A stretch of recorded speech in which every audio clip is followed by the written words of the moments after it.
Okay, so we're looking at another example of a piecewise function. So we're looking at let f of x equal the function. Actually, it's the same one. Let's just do it. 3 minus x, almost identical.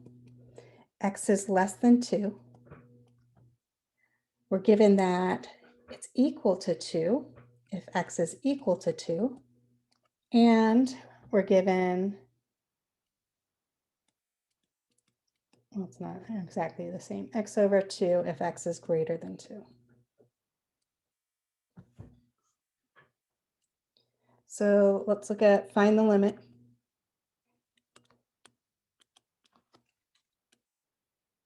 As x is approaching 2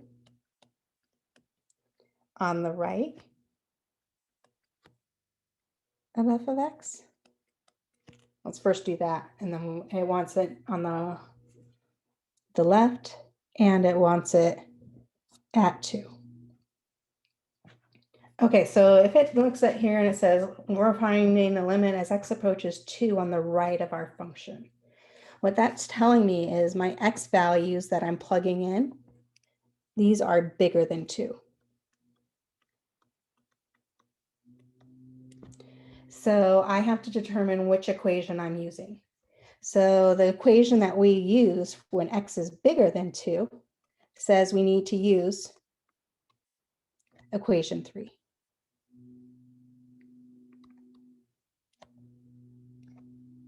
Right? And so I could rewrite this instead of limit of f of x right there. I could say the limit as x is approaching 2 on the right, I'm using the equation x over 2. And so let's go in, and if we do direct substitution in here, and we plug in 2 wherever we see an x in our equation, we get 2 over 2, which is 1.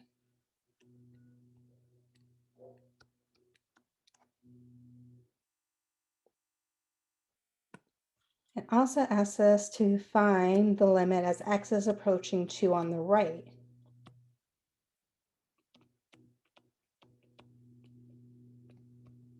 Of f of x. Well, did I say right? I meant left if I did.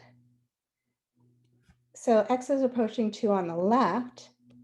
This is saying when I'm plugging in values for x, I have to choose values which are smaller than 2. Close to 2, but smaller than 2. So this tells me that numbers that are smaller than 2 are using my equation 1.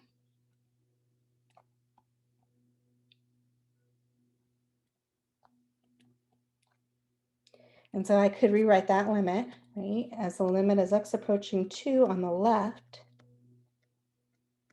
Instead of writing f of x, I'm going to replace it with the equation I'm using, which is the 3 minus x. Now I just go in there wherever you see an x, plug in 2. So if I go in here and I plug in 2 wherever I see an x, I get 3 minus 2, which is 1.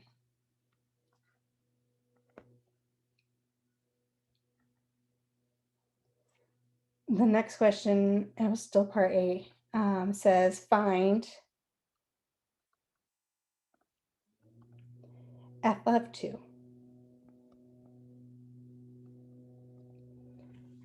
Well, this is saying when x is 2, what is y?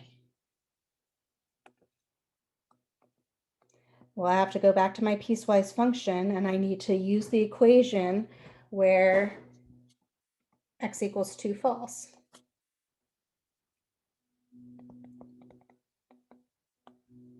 So go up here. Well, when x equals 2, my y value is 2.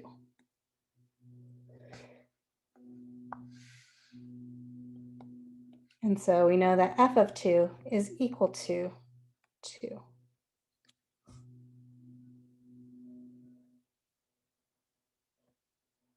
Then it wants to know, find the limit as x approaches 2 of f of x. Does it exist? If so, what is it? If not, why not? Well, we already did all the work pretty much. In order to show a limit exists, the left-hand side and the right-hand side have to be the same. So if I want to find the limit as x is just approaching 2, notice that I get 1, and this one I also get 1. So the limit as x approaches 2, because those are the same, I don't know where I want to write that. You can say the limit as x is approaching 2 of f of x is 2. I'm sorry, not 2, it was 1.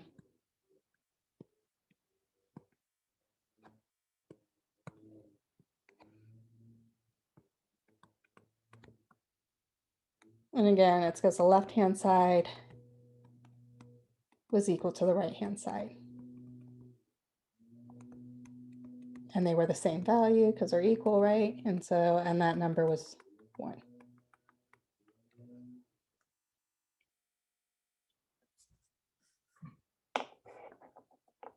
Okay, so we technically did that without even going through and graphing it.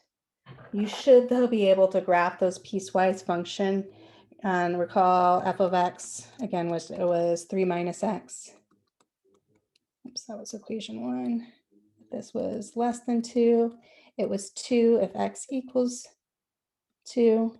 And it was x over 2 if x was greater than 2. Quickly, if we just graph this, at x equals 2, we had an open circle for the first equation at 1. We knew it was an equation, a line. It's actually decreasing because my slope is negative. So that's increasing. And my y-intercept was 3. Just quickly want to graph this. When x equals 2, we actually have a solid circle at 2. And then the third equation, I have to see what's happening at my n value of my inequality, even though it's not included there. If I plug in 2 in here, to the third equation, I get 2 over 2, which is also 1. And if I graph this, this is an increasing function. My slope is 1/2. So if I rise 1, I would run 2. So it's going to look something like this. So notice now looking at the graph of it, we can also see as the limit as we're approaching 2 on the left, we're getting 1. And as we're approaching it on the right, the y value we're also approaching is 1.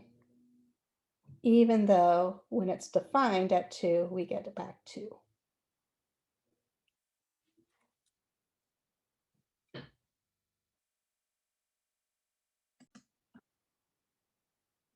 Okay, so look at the following limit. Limit as x is approaching 0 of sine of x all over x. So notice if we do direct substitution and we plug in 0 here, wherever we see an x, unfortunately, we get back 0 over 0. And that is an indeterminate. And that doesn't tell us anything. And we have to go back and manipulate this. So there's a couple ways that we can do this, right? Well, we could try to factor it, but I don't see how we can factor this. We can try to use some trig identities, manipulate it so we could do that. We could try to use that sandwich theorem.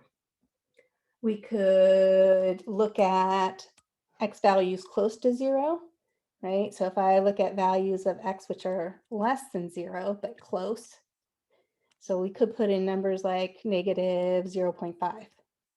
We could put in a negative 0.1, negative 0.01.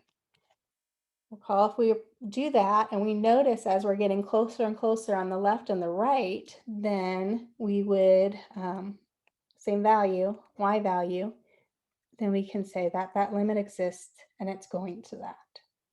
So again, 0.5, how about 0.1, 0.001?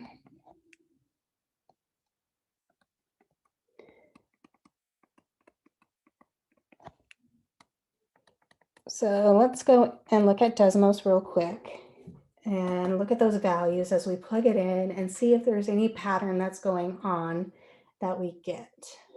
Pause this while I pull up the website. Okay, so we just went to Desmos. I just plugged in what we were looking at. F of x equals sine of x over x. We're looking at values as we're approaching x equals 0 on the left. So let's just first look at, how about negative 0.5. Plug it in. I get my y value here is 0.17. Just curious if I can make that bigger. Let's look at it closer on the left to 0. So negative 0.1. I'm still looking like I 0.017, 0.017. So f of negative 0.0001. And it looks like I still get negative or 0.017.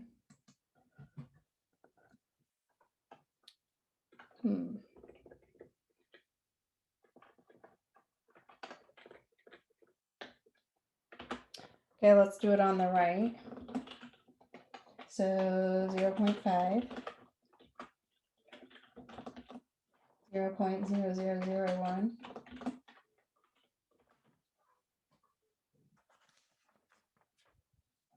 And it looks like, again, we're coming close to 0.17.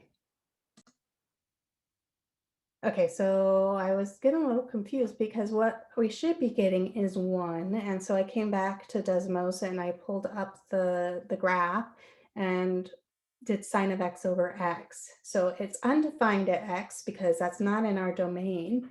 But notice as we're coming in on the left and the right of x, we're getting values that are getting closer and closer to 1. I know what might be the problem on my other function. Maybe it's in terms of degrees and not radians. Could have been my problem.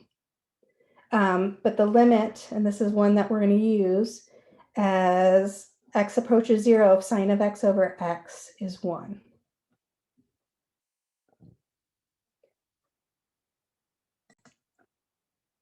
Okay, so it was because this over here, down here, was on degrees and not on radians. And so now let's go back in and plug in values close. And to save time, let's do negative 0.01. See, that's close to 1. F of, maybe it was good I made that error so you guys don't make it. So notice as I'm getting closer and closer to 0 on the right and the left, I'm getting closer and closer to 1. Left and right, getting closer and closer to 1. And so now we can say that limit as x approaches 0 of sine of x over x is 1. Okay, so we can say now, by looking at it graphically, doing it algebraically, that the limit as x approaches 0 of sine of x over x is equal to 1. The cool thing is that this is the case if you had sine of a times x, this all over ax, this is also equal to 1. I know I didn't get to it, but there are some examples where we want to manipulate it so we can have this and say this is 1. Let me just do one example. So let's say it had the limit as x is approaching 0 of sine of 2x over x. Well, technically we can't say this is 1 yet because our argument, the 2x, is not the same thing in our denominator. But we can manipulate it to get that to be a 2x in the denominator. And we can do that by multiplying by our fancy 1, 2 over 2. So now we can say, well, this is the same thing as the limit as x approaches 0 of sine of 2x all over 2x. And this 2 here, we can pull it out over in front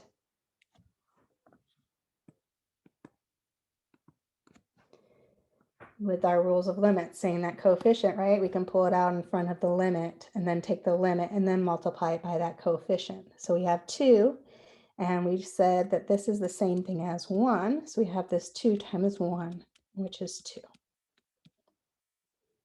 So sometimes you're going to want to manipulate this, whatever your function is in there. If it has sine, to have a sine of x over x, or sine of your argument over that same argument, and you can use that fact that it's 1.